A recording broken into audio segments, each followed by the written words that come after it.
Well, few moments capture the nation's fractured psyche quite like this one. You've got scandal. You've got economic policy, and you've got Warren Buffett, a man who rarely speaks on political matters, weighing in with words that cut right to the bone.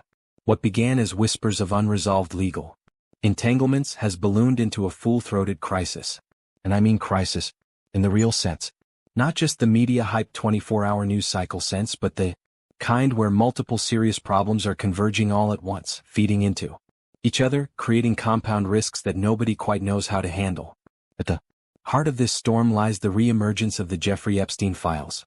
Now, Epstein's been dead since 2019. His crimes are well documented. His conviction, his imprisonment, his mysterious death in custody, all of that is history.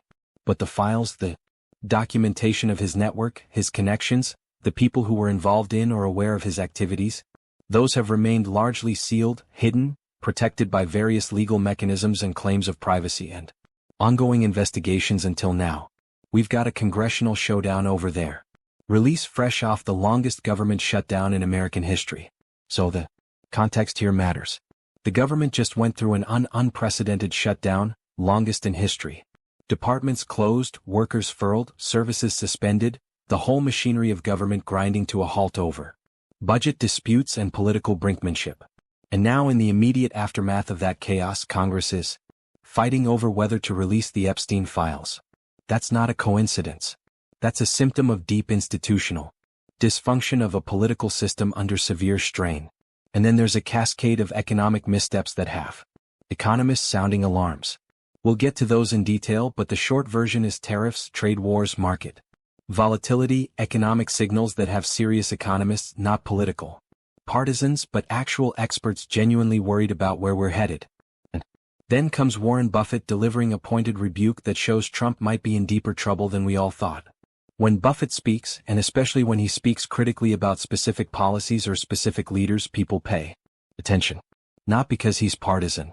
He's not, but because he's wise, because he understands economics and markets and risk better than almost anyone alive. And when someone with that kind of credibility says you're in deep trouble, well, you probably are. To understand how Trump has plunged into waters deeper than even his fiercest critics foresaw, we must rewind to the summer of 2024. During the campaign trail, Trump positioned himself as the unyielding champion of transparency. He was going to drain the swamp, expose corruption, release documents that the establishment wanted to keep hidden. It was classic Trump campaign rhetoric. Position yourself as the outsider fighting against corrupt insiders.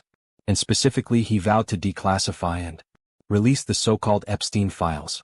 These are a trove of documents from the late financier Jeffrey Epstein's estate detailing his sex trafficking network. Names, connections, documentation of who was involved, who knew what, when they knew it. Explosive stuff, the kind of thing that could implicate powerful people across the political spectrum. Was a populist masterstroke aimed squarely at his base's distrust of the deep state and elite cover-ups. Trump supporters already believed that powerful elites were covering up crimes, protecting each other, operating above the law. Promising to expose the Epstein network played directly into that narrative, invoking the ghosts of Epstein's connections to power brokers across Washington and Wall Street. Because Epstein wasn't just connected to one party or one faction. He had relationships with people across the political and financial spectrum. Democrats and Republicans, business leaders and politicians, celebrities and academics. So promising to expose all of it, that was politically brilliant. It positioned Trump as the truth-teller who would finally reveal what the establishment wanted to hide. Fast forward to November 2025 and that promise has boomeranged into a political landmine. Because here's the thing about promises like that. They can come back to haunt you, especially when you're the one controlling access to those files.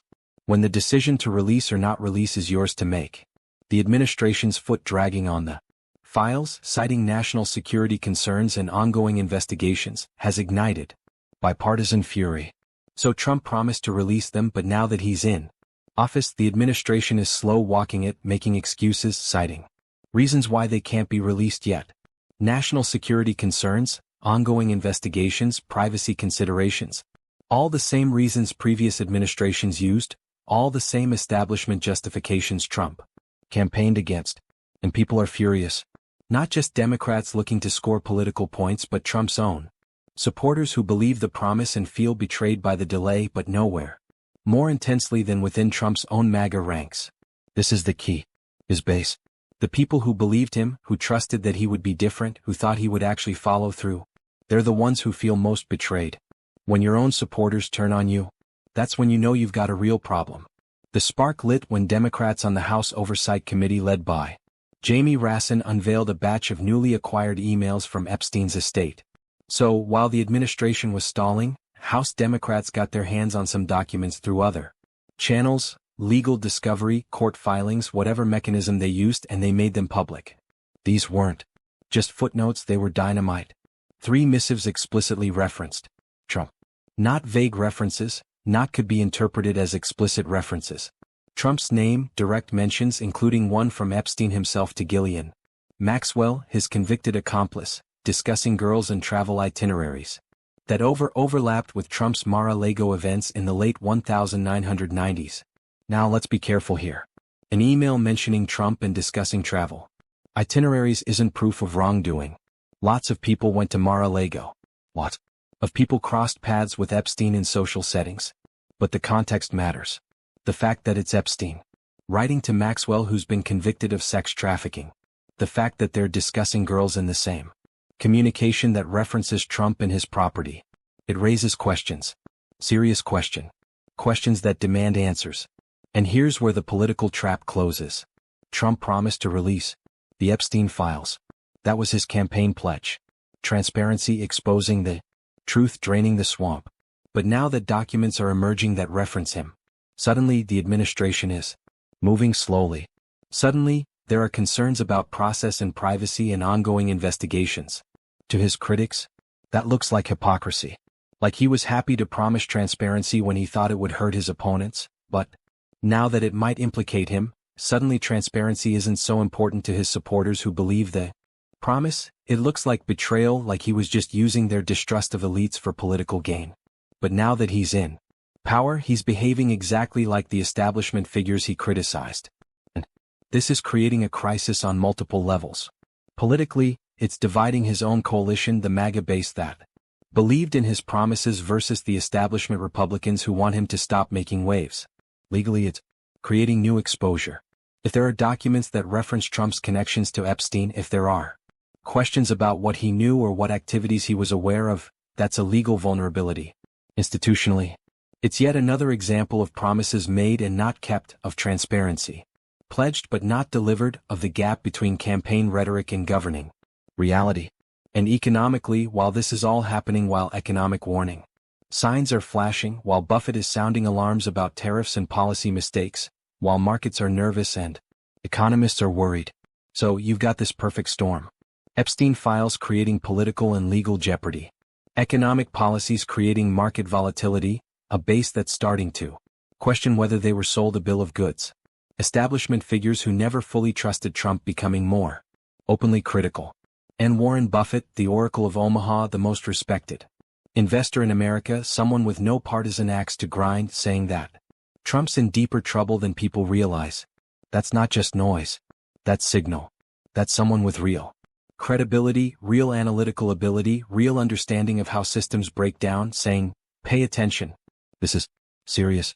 This is potentially very serious. And the thing is, Trump's been in tight spots before. He's navigated scandals. He's survived controversies that would have ended other politicians. He's got a knack for changing the subject, for attacking his critics, for shifting attention away from his vulnerabilities. But this time feels different because it's not just one scandal. It's multiple crises. Converging, legal, political, economic, institutional, all at once. Because the people who were most loyal to him are starting to question. When your own base wavers, when the people who believed in you most strongly start to doubt, that's when foundations crack. And because someone like Warren Buffett is publicly warning about the depth of the trouble, that's not a political operative spinning. That's a serious analyst saying this is worse than it looks. This is deeper than people understand. So, where does this leave us? Well, watching closely because this story is still unfolding. The Epstein files haven't been fully released. The economic consequences of current policies are still playing out. The political fallout is still developing.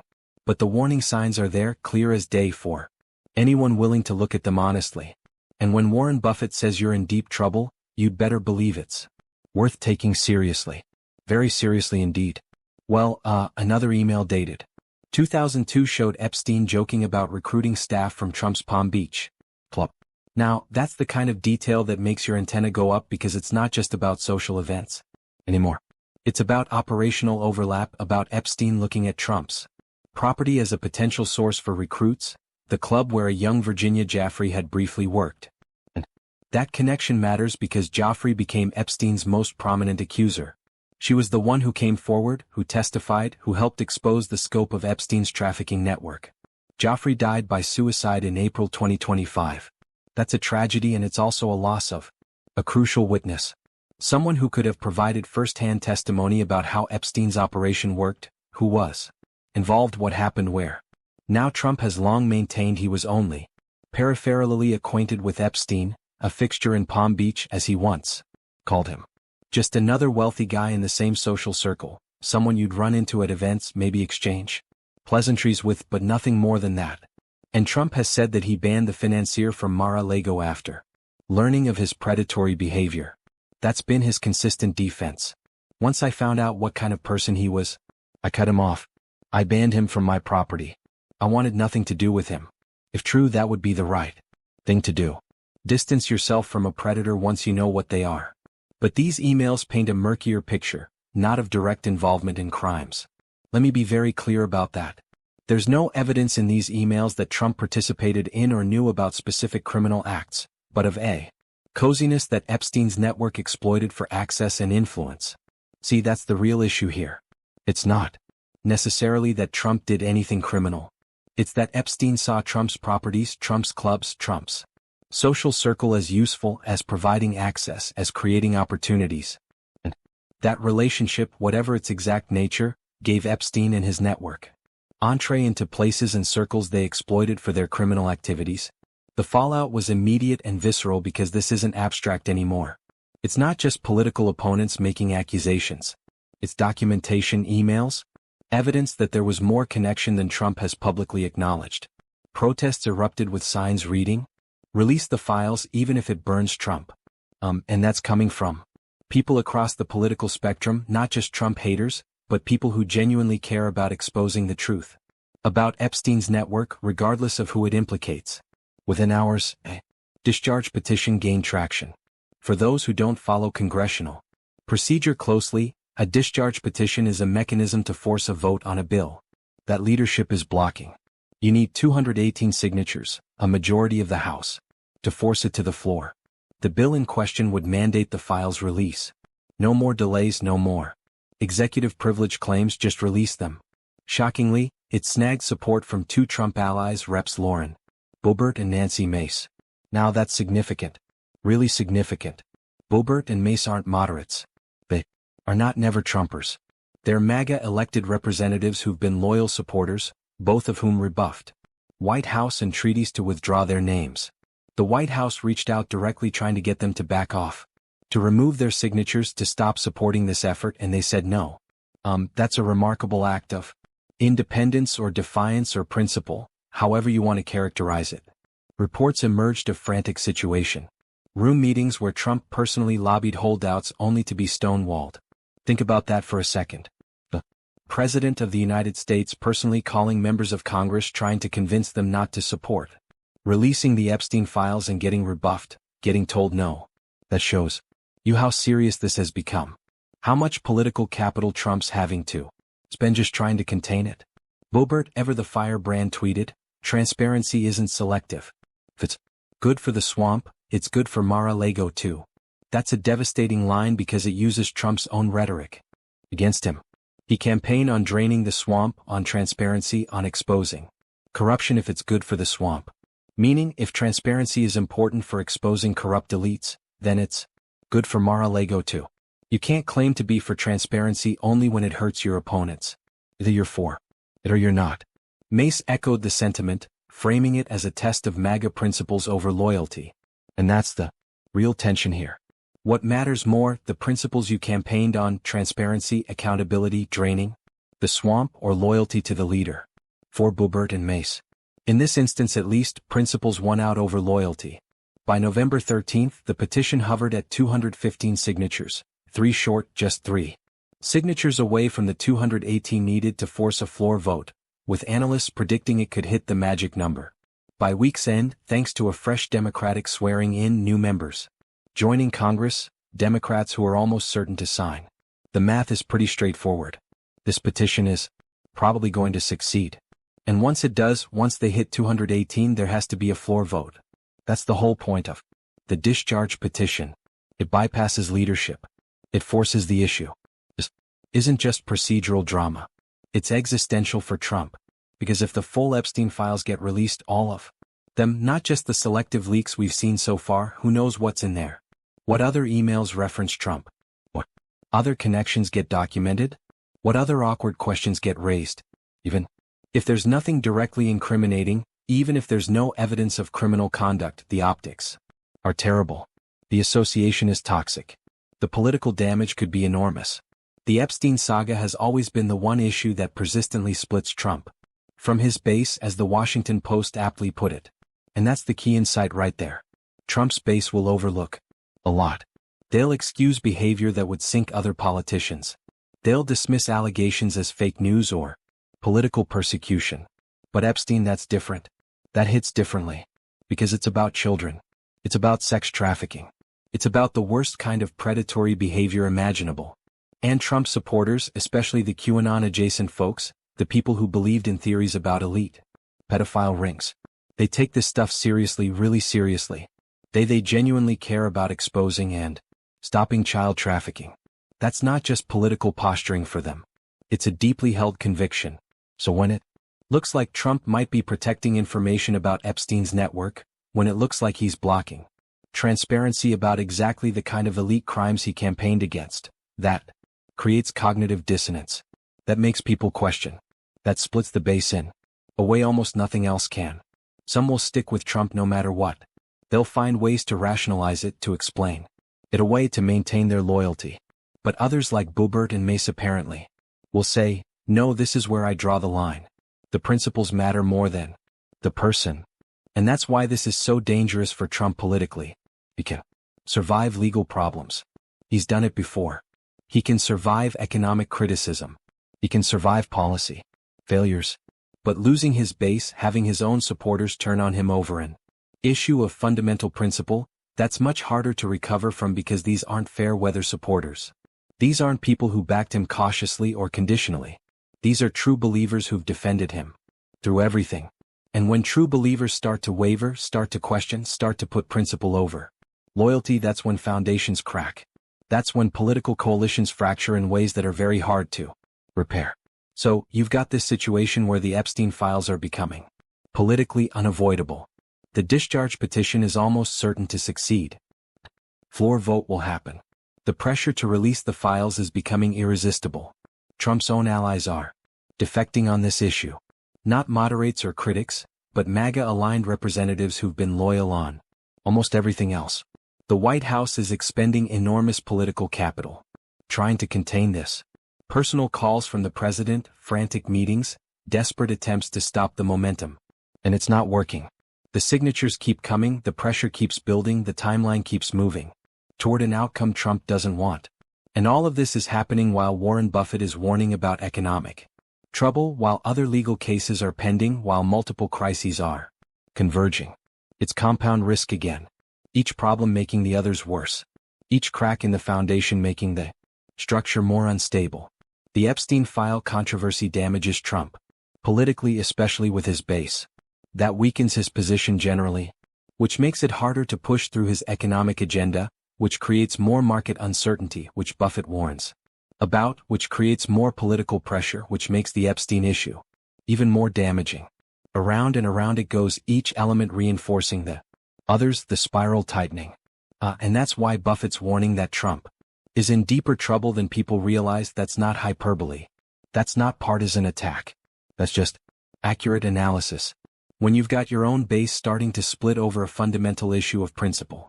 When you're burning political capital trying to contain a scandal that keeps metastasizing. When economic warning Signs are flashing and your ability to respond is compromised by political weakness. Well, you're in deep trouble. Deeper than the headlines suggest, deeper than the daily news cycle captures, deeper than most people looking at this casually would understand. But someone like Buffett with decades of experience watching how pressure builds and structures crack, he sees it clearly and he's warning us. Plainly, directly. The question is, are we listening? Well, his supporters? And these are people who've stuck with Trump through a lot. They forgave the Access Hollywood tape. Remember that? They grabbed them by the recording that emerged in October 2016. Devastating stuff. Would have ended most political careers. Trump's base forgave it, overlooked it, voted for him anyway. They forgave January 6th, the Capitol riot, the violence, the constitutional crisis, things that seemed unforgivable to many Americans. His core supporters found ways to justify it, to minimize it, to maintain their support.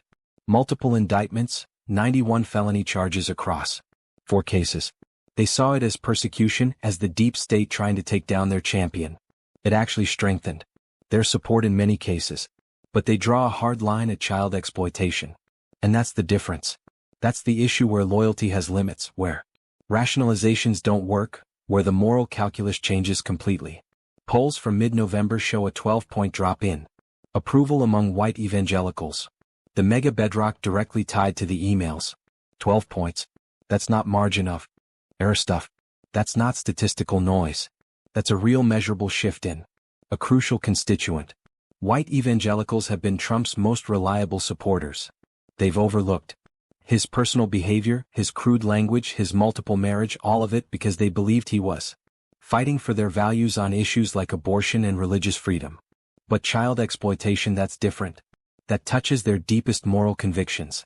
And the association with Epstein, even just the appearance of being too cozy with someone like that, that's something they can't easily rationalize away. Even Trump's inner circle is fracturing. And this is where you really see the pressure when other people closest to you start splitting, start taking different positions, start publicly contradicting each other. Steve Bannon in a Fiery War Room podcast accused Rhino infiltrators of sabotage. Bannon's explanation is that it's not real MAGA people turning against Trump. It's Republican in a name only infiltrators, secret enemies, saboteurs, pretending to be allies. That's a convenient narrative. It lets him avoid confronting the possibility that genuine Trump supporters might have principled objections to how this is being handled. While Laura Trump, RNC co-chair, issued a May-mouthed statement urging patience. Laura Trump is family. She's literally Trump's daughter-in-law. And even she can't come out with a full-throated defense. The best she can do is ask people to be patient, to wait and see. That's telling. That's weak.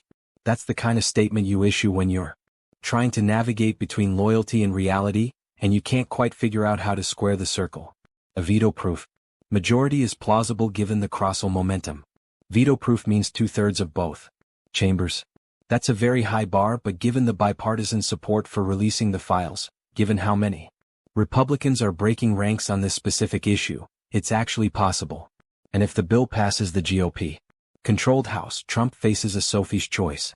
A choice between two terrible options: no good outcome, just damage control, sign and risk unleashing documents that could implicate allies, or worse. If he signs the bill, the files get released. And who knows what's in there?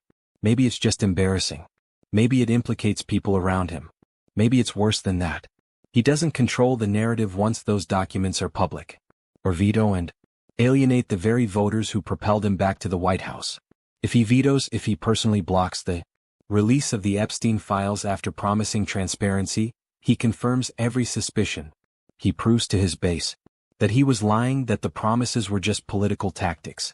That when it came down to it, he chose self-protection over the principles he campaigned on. Either way he loses. It's just a question of how badly.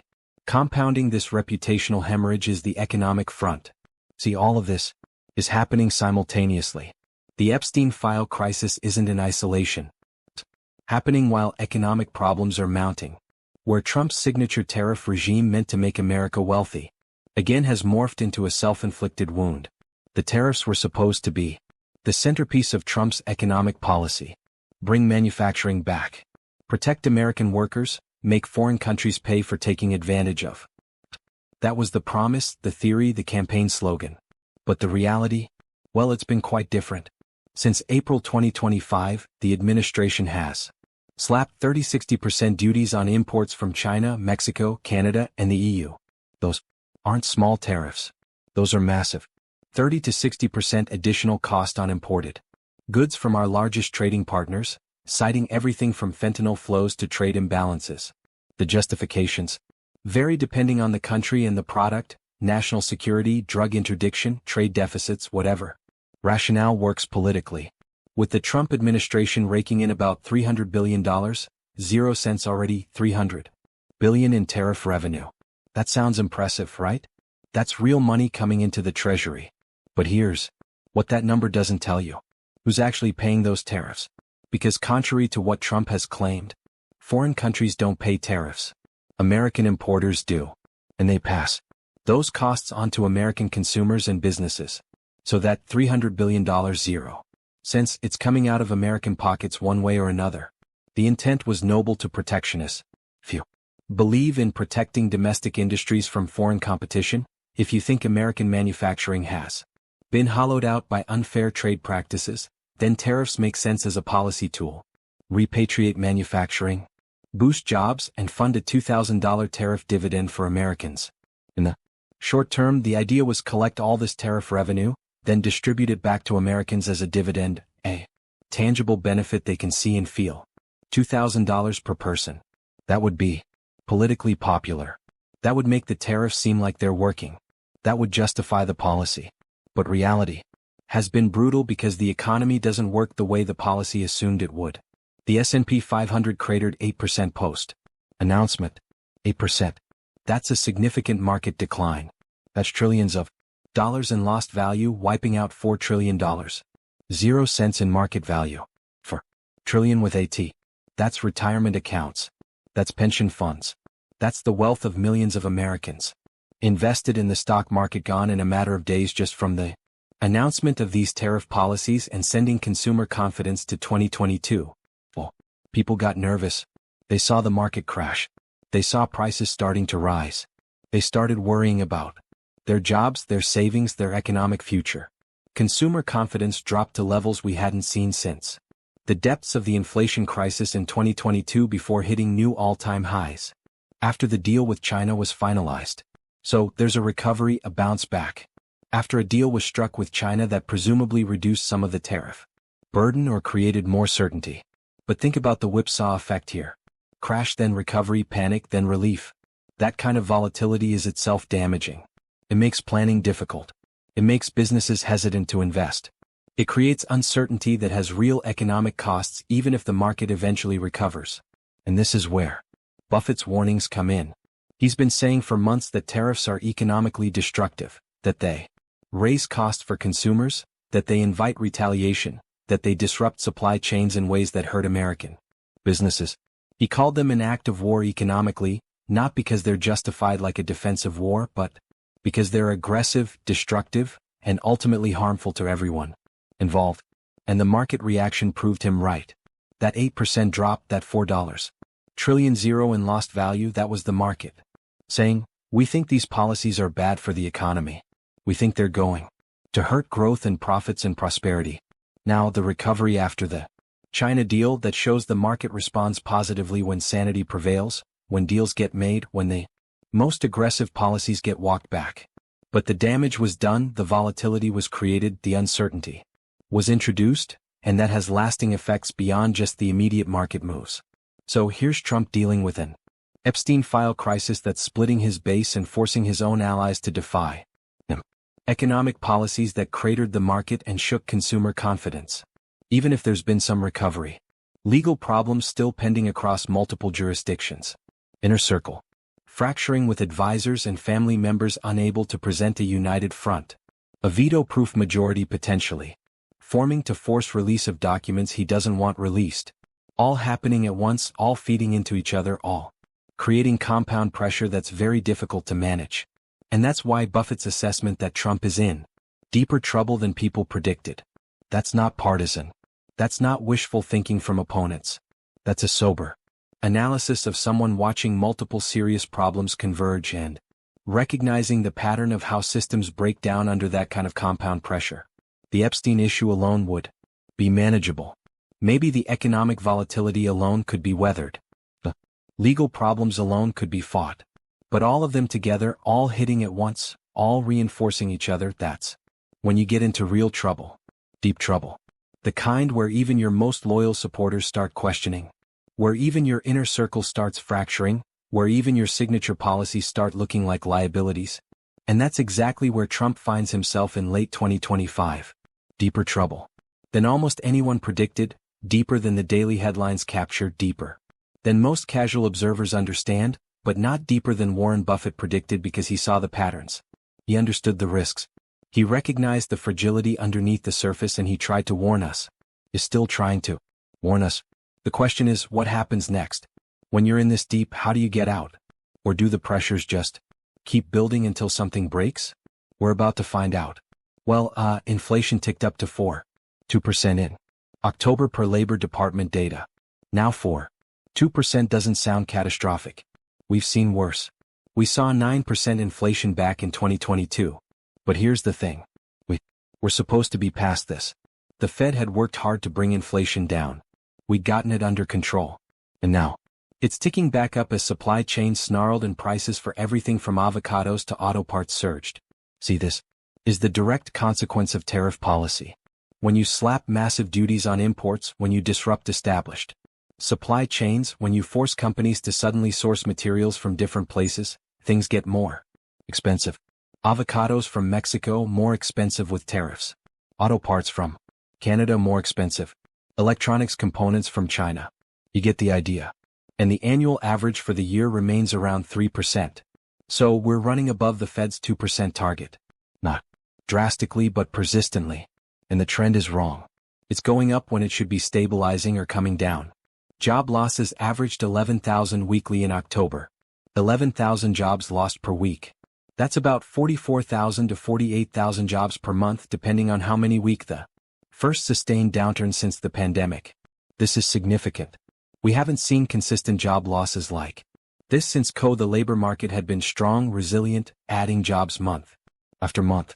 Now it's contracting, and that's a leading indicator that suggests the economy is weakening in real, measurable ways with manufacturing. Trump's supposed beneficiary shedding 25,000 roles. And here's the bitter irony. Manufacturing was supposed to be the sector that benefited from tariffs. That was the whole point. Protect American manufacturing. Bring jobs back. Make America's industrial base strong again. Instead, manufacturing is losing jobs. 25,000 positions gone. What? Amid retaliatory tariffs from trading partners. Because when the U.S. imposes tariffs, other countries don't just accept it. They retaliate. They put tariffs on American exports. So American manufacturers who export goods, they're getting hurt. Their products are more expensive in foreign markets. They're losing sales. They're cutting jobs. The policy designed to help manufacturing is actually hurting it. Economists long skeptical now warn of a tariff trap. Trap, that's the right word because it's hard to get out of once you're in. You impose tariffs, other countries retaliate. You either escalate, impose more tariffs, or you back down and look weak. Either way, the economic damage compounds. The Federal Reserve hiked rates twice in Q3 to combat import inflation. So the Fed's trying to fight the inflation that the tariffs are creating. They're raising interest rates to cool down the economy, to reduce demand, to bring prices under control. But that has its own costs. Higher rates mean more expensive borrowing. That slows business investment. That hurts the housing market. That puts a brake on economic growth, slowing growth at a tepid 1.8% annualized 1.8%. That's slow. That's barely growing. That's the kind of number that makes economists nervous about recession risk. Yet other reports project an optimistic 4%. So there's disagreement among forecasters. Some see weakness 1.8%, others see strength 4%. That divergence itself tells you something. There's a lot of uncertainty. Different models, different assumptions, different data points, leading to very different conclusions about where the economy is headed. And uncertainty, as we've discussed, is what markets and businesses hate most. The Supreme Court, in a November 5 hearing on Learning Resources v. Trump, signaled skepticism over the use of emergency powers. Now, this is a legal challenge to the tariff policy itself. The question is whether the president has the authority to impose these tariffs under emergency powers under the International Emergency Economic Powers Act to impose the levies. This is the law Trump's using as justification. It gives the president broad authority to regulate commerce in response to national emergencies. But is a trade imbalance really a national emergency? Is fentanyl trafficking properly addressed through blanket tariffs?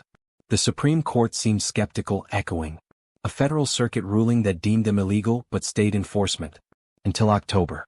So, a lower court already ruled the tariffs illegal, but they stayed the ruling, meaning they didn't actually stop the tariffs from being enforced to give the Supreme Court time to weigh in. A loss there could unravel the policy overnight.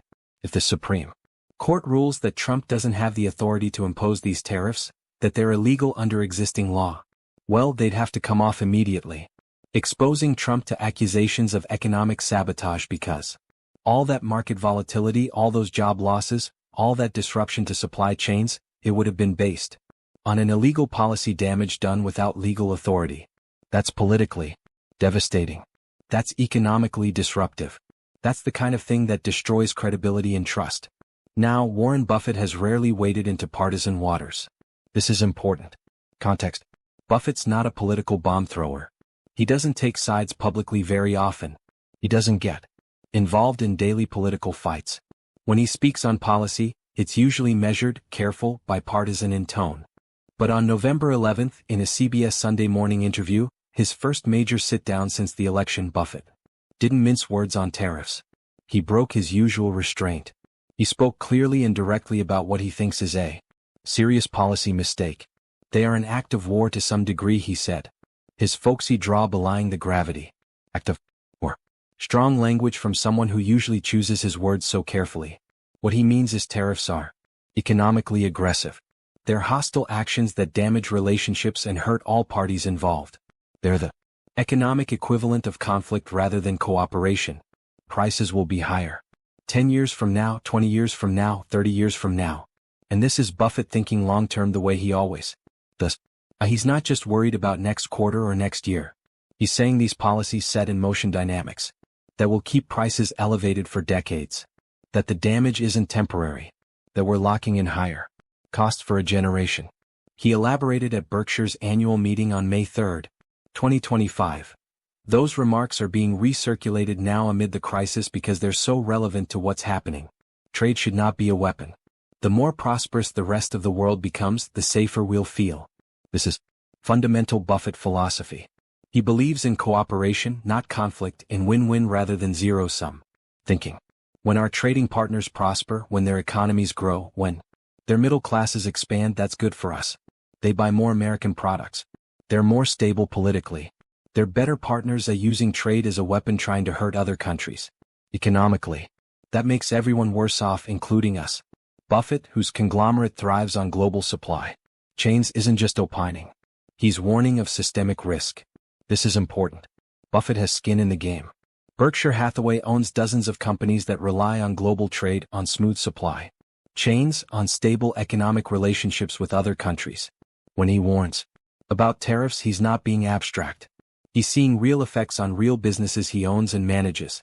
Berkshire's cash pile swelled to $334 billion by Q4 2024. $334 billion just sitting in cash and short-term securities, not invested in stocks or businesses, just held liquid, defensive hoarding. That's exactly what it is. Buffett's preparing for turbulence. He's keeping powder dry. He's making sure Berkshire has the resources to weather whatever storm is coming and to take advantage of opportunities when things get cheap. That Buffett attributed in his February shareholder letter to uncertainties in governance. Uncertainties in governance. That's diplomatic language for I don't trust the people in charge to make good decisions. I don't have confidence in the stability and predictability of policy. So, I'm going to be defensive. I'm going to hold cash. I'm going to wait and see rather than deploying capital aggressively. And think about what that means practically.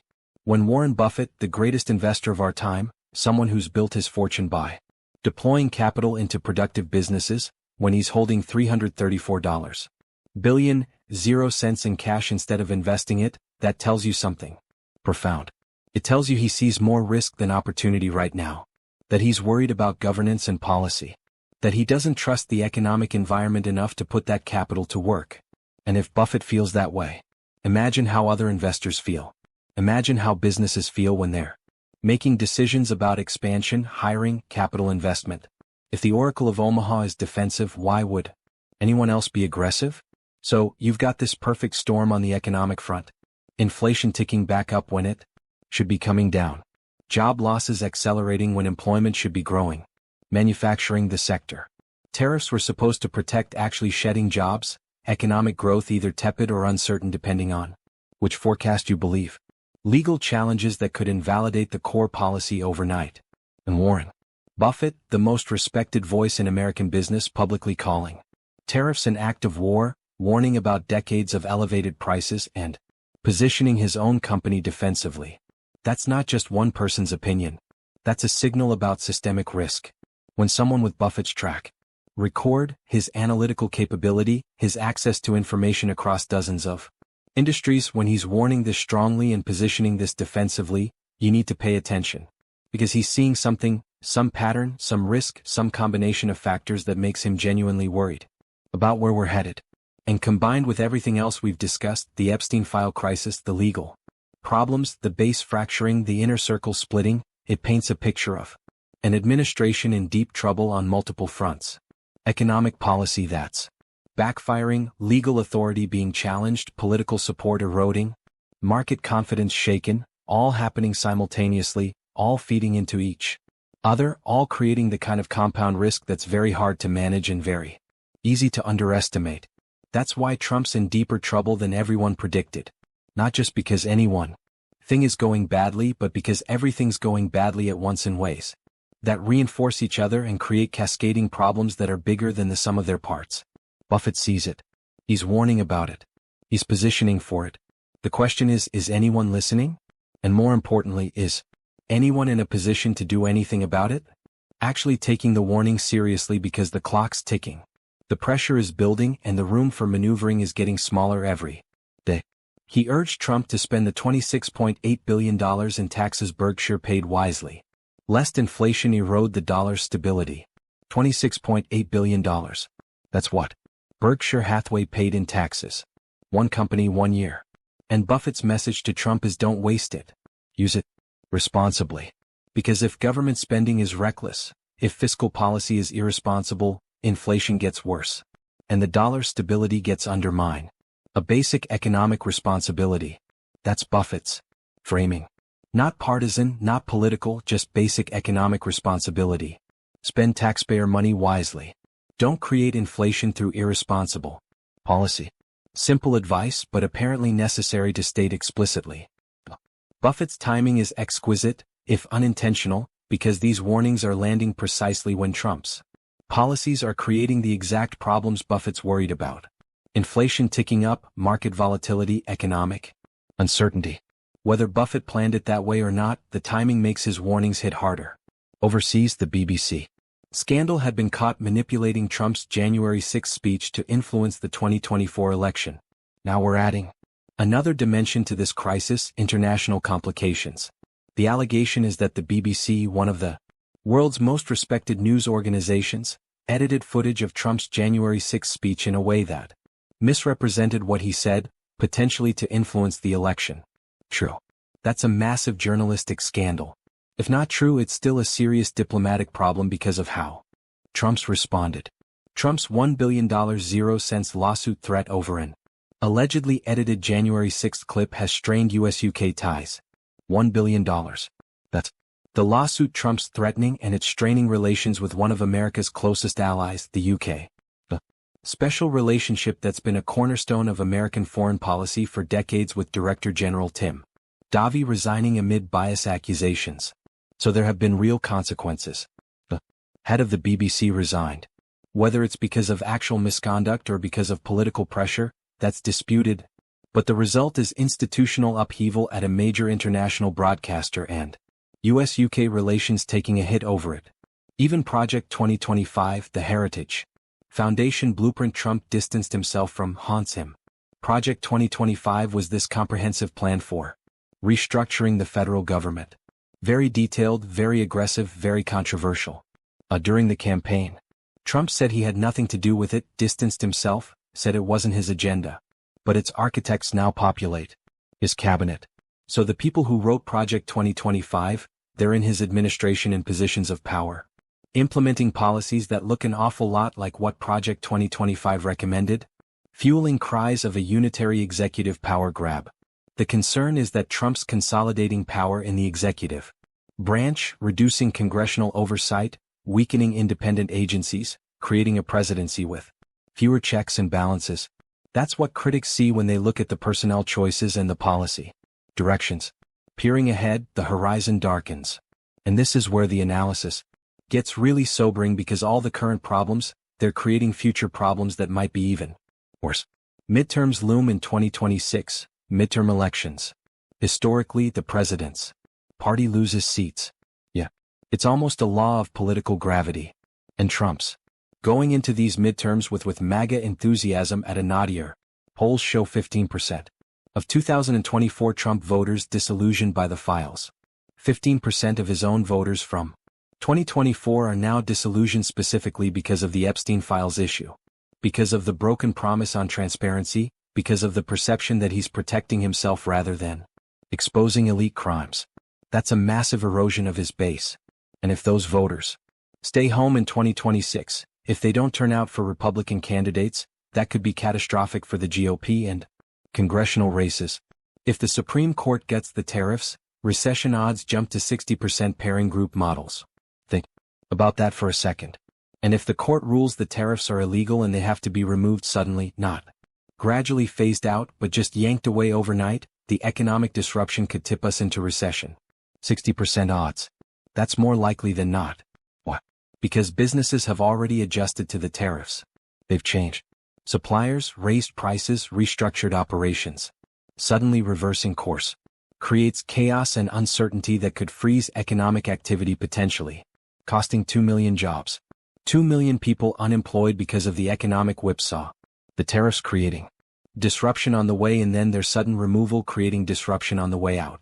That's the kind of policy failure that has enormous human cost. 2 million families affected. 2 million workers trying to figure out what comes next. Buffett's warning, a clarion call for course correction. Clarion call that means it's loud, clear, urgent. It's not a casual suggestion. It's a serious warning that requires immediate attention. Prioritize prosperity over protectionism, transparency over tribalism. That's the prescription. Simple, direct, classic Buffett wisdom. Economic policy should focus on creating prosperity for everyone, not protecting narrow interests at the expense of the broader economy. Political leadership should prioritize transparency and honesty, not tribal loyalty and partisan positioning. If Trump followed that advice, if he reversed course on tariffs, if he released the Epstein files, if he focused on sound economic policy rather than political theater, he could potentially stabilize the situation. But Trump, ever the fighter, vows to double down. Instead of course correction, he's choosing escalation. Instead of listening to warnings, he's digging in. Instead of adapting to reality, he's asserting that reality will bend to his will. That's consistent with his personality, with his brand, with his entire approach to conflict. When challenged, attack. When warned, ignore. When facing trouble, fight harder. But the math is unforgiving. And that's the cold reality that Buffett understands and Trump seems to be ignoring. The economic math of tariffs doesn't change because you fight harder. The political math of losing your base doesn't improve through defiance. The legal math of Supreme Court rulings doesn't bend to willpower. Math is math. Reality is reality. And sometimes fighting harder just digs you in deeper. In a presidency defined by defiance, this deeper trouble tests whether resilience bends or break. Trump's whole approach has been built on defiance. Defying conventional wisdom, defying critics, defying institutions that try to constrain him. And often that's worked. He's survived scandals that would have ended other politicians. He's overcome obstacles through sheer force of will and refusal to quit. But there's a difference between resilience that bends, that adapts, that learns, that adjusts to reality while maintaining core strength, and resilience that breaks. Bending is strength. It's bamboo in the wind. It's refusing to bend until the pressure becomes too much and something snaps catastrophically. The question is which kind of resilience Trump has and whether this moment of compound crisis will reveal that difference. As Buffett might say, markets and movements punish the unprepared. Markets don't care about your intentions. They don't care about your confidence or your defiance or your political base. They care about fundamentals, about cash flow, as Buffett would say, about real economic value, about sustainable policies and sound decision-making. And when they find you unprepared, when reality doesn't match your projections, when your policies create problems you didn't anticipate, when you're caught without contingency plans, they punish you swiftly and mercilessly. Political movements are similar. They'll support you through a lot, but they have breaking points, issues, where loyalty runs out, moments where principle matters more than tribal affiliation. And when a movement finds its leader unprepared for that moment, when he's asking them to abandon their principles to maintain their loyalty, well, that's when a movement's fracture. When the coalition breaks apart. Trump's empire, once unassailable, now teeters on the edge of a chasm few predicted so soon. Unassailable seemed like the right word for a long time. He survived impeachments.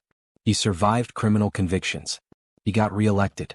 Despite 91 felony charges. Nothing could touch him. Nothing could break through. The empire seemed solid, permanent, invulnerable. But now teetering on the edge of a chasm, the Epstein files threatening to alienate his base. The tariffs threatening economic catastrophe. The Supreme Court threatening to invalidate his signature policy. The BBC scandal straining international relationships.